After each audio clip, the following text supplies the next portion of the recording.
Es 1997 y una de las supermodelos más famosas del mundo camina por la pasarela de Yves Saint Laurent en París. Los flashes de las cámaras estallan. El público contiene la respiración. Y Jasmine Ghauri se mueve con esa caminata hipnótica que hacía que Karl Lagerfeld se pusiera de rodillas. Lo que ellos no saben es que este es un adiós. A los 26 años, en la cima absoluta de su carrera, está a punto de hacer algo impensable en una industria que adora la juventud y la belleza. Va a marcharse. No por un escándalo, no por una adicción, no porque el trabajo se agotó. Se va porque es demasiado real para un mundo construido sobre la ilusión. Esta es la historia de una mujer que rompió todas las reglas, 2 veces. Primero, al entrar en el mundo de la moda como la hija de un imán pakistaní. Las cosas que mi padre me enseñó me han afectado realmente, a pesar de que tal vez no seguí el camino que él quería que siguiera. Me crió para que fuera una buena persona. Luego, al dejarlo cuando todos esperaban que se quedara para siempre. Dentro de un McDonald's en una tarde ajetreada, una joven de 17 años llamada Jasmine está volteando hamburguesas con el tipo de precisión que la hizo empleada del mes. Es alta, llamativa y completamente ajena a que su vida está a punto de cambiar para siempre. Lo que hace que este momento sea extraordinario no es solo que una futura supermodelo estuviera trabajando en un restaurante de comida rápida, sino que no se suponía que estuviera allí en absoluto. Jasmine nació en 2 mundos que nunca deberían haberse encontrado. Su padre era un respetado imán en Quebec, un clérigo musulmán que dedicaba sus días a enseñar la fe y la devoción. Su madre, Linda, se había convertido del catolicismo al islam, adoptando una vida de modestia y tradición. Este no era un hogar donde se discutieran carreras en la moda durante la cena. A los 12 años, Jasmine había completado la peregrinación del Hajj a la Meca con sus padres. Mientras otros niños de su edad se preocupaban por los bailes escolares, ella caminaba por los sitios más sagrados del Islam, aprendiendo sobre el sacrificio y la devoción espiritual. La experiencia la marcó profundamente. Le inculcó la idea de que algunas cosas son sagradas, y que no todo debe exhibirse. Pero crecer en Montreal como la única musulmana en su escuela, hacía que Jasmine sintiera que vivía entre 2 mundos. Sus compañeros de clases la acosaban por su herencia pakistaní, se burlaban de ella por ser diferente. Su propio padre enseñaba a las comunidades sobre la fe mientras su hija aprendía lo que se sentía ser una marginada. Más tarde, ella misma dijo que se veía a sí misma como un patito feo. Una chica mestiza desgarbada que no encajaba en ninguna parte. Lo suficientemente pakistaní como para ser señalada en Canadá, y lo suficientemente canadiense como para sentirse fuera de lugar al visitar a su familia en el extranjero. Estaba aprendiendo a navegar su identidad de una manera que la mayoría de los adolescentes nunca tienen que hacerlo.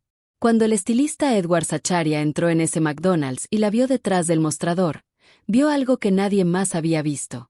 No una belleza exótica, solo potencial. Puro, sin forma, pero innegablemente presente. La conversación que siguió fracturaría a su familia. La reacción de sus padres fue inmediata y devastadora. Esto no se trataba de preocupaciones profesionales o de seguridad. Para su padre, el deseo de su hija de modelar era una crisis espiritual.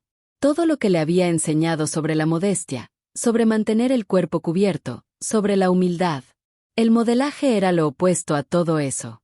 Jasmine dijo más tarde que su padre creía que ella lo estaba poniendo en riesgo de ir al infierno por siquiera considerarlo. Imagina tener 17 años y escuchar que tu sueño podría condenar a la persona que más amas. Pero ella había pasado años sintiéndose invisible, sintiéndose equivocada, sintiendo que no pertenecía a ninguna parte. Por primera vez, alguien le decía que era lo suficientemente hermosa para ser fotografiada. A la chica a la que habían llamado fea se le ofrecía la oportunidad de redefinir la belleza. Así que eligió romper el corazón de su padre. A los 17 años, se fue de Montreal a Europa, llevando una pequeña maleta y el peso de la decepción de su familia. Estaba persiguiendo algo que aún no podía nombrar. No era la fama, no era el dinero, solo la sensación de finalmente encajar en algún lugar. Milán, 1989. Jasmine entra en su primer gran casting, llevando todo lo que tiene y hablando un italiano muy básico. Tiene 19 años. Está sola y está a punto de descubrir que la industria de la moda no estaba más preparada para ella que su propia familia. El rechazo fue inmediato y específico. Los agentes de casting canadienses ya le habían dicho que era demasiado étnica. Ahora, en Europa, escuchaba variaciones del mismo tema. No lo suficientemente blanca para algunos clientes, no lo suficientemente exótica para otros, demasiado alta, demasiado seria, demasiado real. Pero había algo en ella que hacía que los fotógrafos la volvieran a llamar. Tal vez era la forma en que se movía, o la tristeza que llevaba en sus ojos, o el hecho de que trataba cada trabajo como si fuera lo más importante del mundo. Mientras otras modelos llegaban tarde o con resaca, Jasmine llegaba temprano, preparada y agradecida. El gran avance llegó con Jean-Paul Gaultier en 1990. Él la puso en su pasarela y, de repente, la moda le prestó atención. Su caminar no se parecía al de nadie más. Era un movimiento fluido, que Tyra Banks más tarde llamaría la caminata de la vida. Había una modelo llamada Jasmine Gowrie. Jasmine tenía la caminata de la vida. Cuando caminaba, era como si sus caderas se fueran a dislocar. Era como si fuera una cosa extraña. Y luego, fue una modelo de Victoria's Secret y Jasmine no dejaba que ningún maquillador le tocara la cara. Para 1991, desfilaba para Versace, Chanel, para diseñadores que habían construido sus imperios sobre una idea muy específica de la belleza. Y Jasmine, simplemente con su existencia, la cambió silenciosamente. La falta de preparación de la industria para ella era vergonzosa y constante.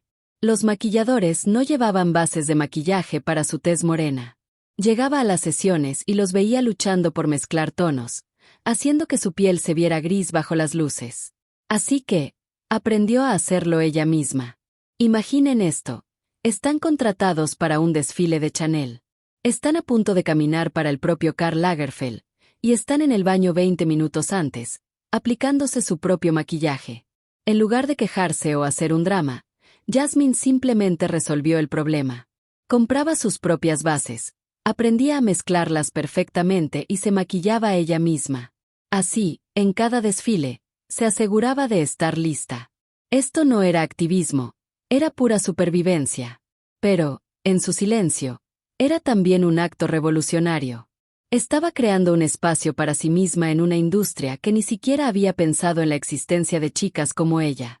Su primera portada de Elle llegó en enero de 1991. Ese mismo año, se convirtió en la cara de Christian Dior y Anne Klein. Pero lo que la hacía diferente no era solo su aspecto. Era su enfoque. Mientras otras modelos construían personajes, buscaban titulares y jugaban al juego de la celebridad, Jasmine simplemente trabajaba. Llegaba, hacía su trabajo de manera impecable y se iba a casa. No hablaba mal de otras modelos, no creaba dramas, ni filtraba historias a la prensa. En una industria construida sobre personalidades fabricadas, ella era lo opuesto, hermética, callada. Solo su trabajo era lo que brillaba en cada titular, no su vida privada. Y para ser sinceros, era refrescante.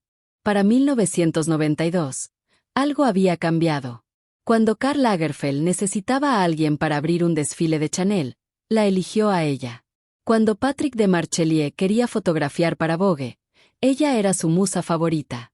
Su caminata se había convertido en una leyenda de la moda. El New York Times escribió sobre su mirada difícil de conseguir y el propio Lagerfeld dijo que otras chicas intentaban copiar su caminata, pero no es fácil porque nadie tiene las piernas largas o el cuerpo de Jasmine. Era lo que representaba ese caminar. Una fusión perfecta de confianza y vulnerabilidad, fuerza y gracia. Se movía como alguien que sabía exactamente quién era.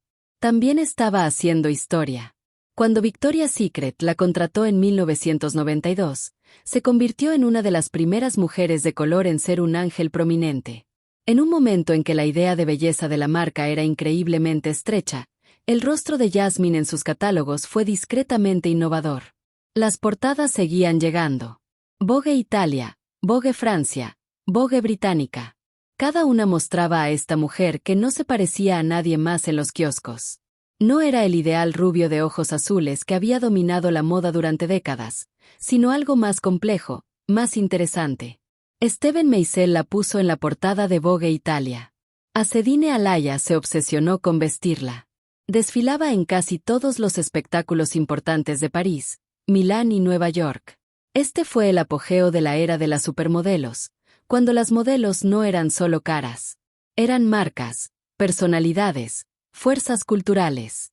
Y Jasmine era la misteriosa. Había algo diferente en la forma en que manejaba el éxito. No se mudó a Nueva York para perseguir la fama. No salía con estrellas de rock o actores. No aparecía en todas las fiestas. Era famosa por ser reservada en una industria que recompensaba el exhibicionismo. La mitad de los 90 debería haber sido el momento de Jasmine para transformarse de supermodelo a ícono, como lo habían hecho Naomi, Cindy o Claudia.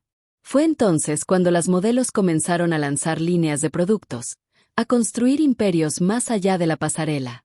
En cambio, Jasmine se mantuvo exactamente como siempre había sido, con los pies en la tierra. Esto no era una estrategia, era autenticidad.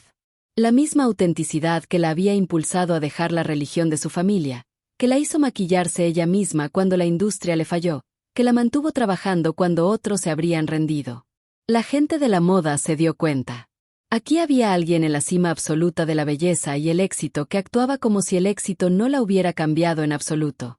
Todavía era la chica educada y trabajadora de Montreal que llegaba temprano y decía gracias. Octubre de 1996. Jasmine tenía programado desfilar en un show de Yves Saint Laurent, una de las contrataciones más prestigiosas de la moda. En el último minuto, se retiró. Sin explicación, sin disculpas, simplemente se fue. Unos meses después, en 1997, desfiló en otro show de Yves Saint Laurent. El mismo caminar hipnótico, el mismo profesionalismo perfecto. Pero en algún momento durante ese show, tomó una decisión que conmocionaría a una industria construida sobre el culto a la juventud y la belleza. Se había terminado. A los 26 años, en la cima absoluta de su carrera, con dinero fluyendo y todos diciéndole que podría trabajar durante otra década fácilmente, Jasmine decidió retirarse del modelaje. Ningún escándalo la forzó a salir. Ninguna adicción, ninguna crisis nerviosa, simplemente se detuvo. La industria no lo entendió entonces y, sinceramente, todavía no lo entiende ahora. Las modelos no se retiran en su apogeo. Se desvanecen gradualmente, toman trabajos más pequeños, se mueven a diferentes áreas de la moda. No se alejan de millones de dólares y de la fama mundial porque les da la gana. Pero eso es exactamente lo que hizo Jasmine.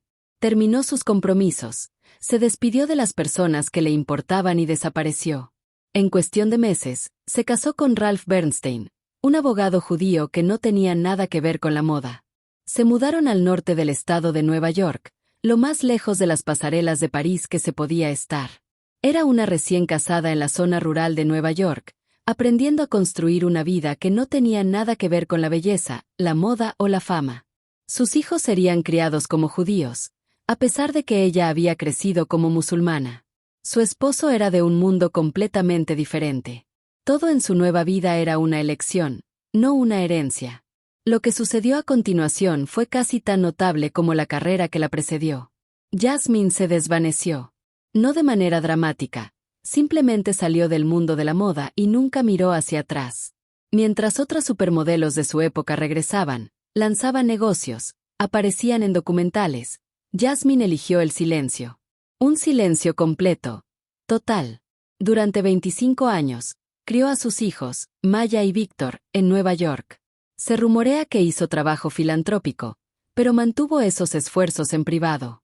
No dio entrevistas, no apareció en eventos de moda, ni siquiera asistió a reuniones.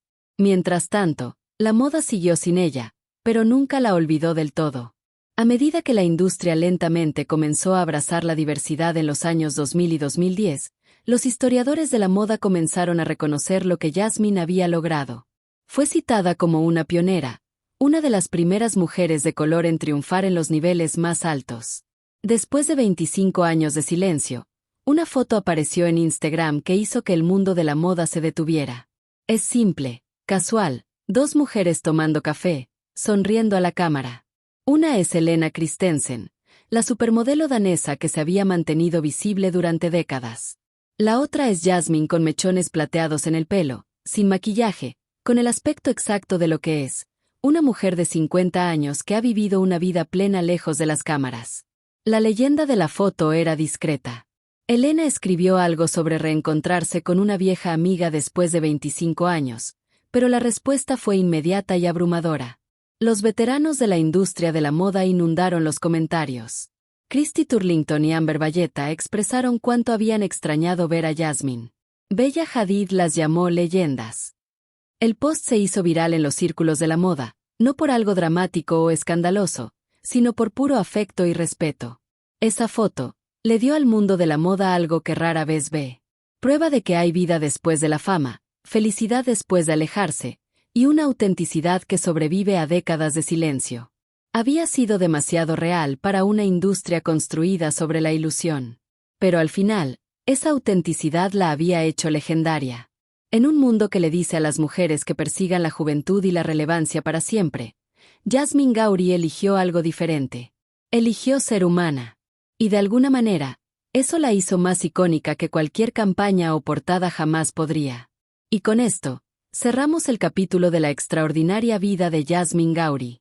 Si este recorrido te ha parecido tan fascinante como a mí, dale me gusta a este video y lo más importante, suscríbete al canal para no perderte futuros videos. Nos vemos.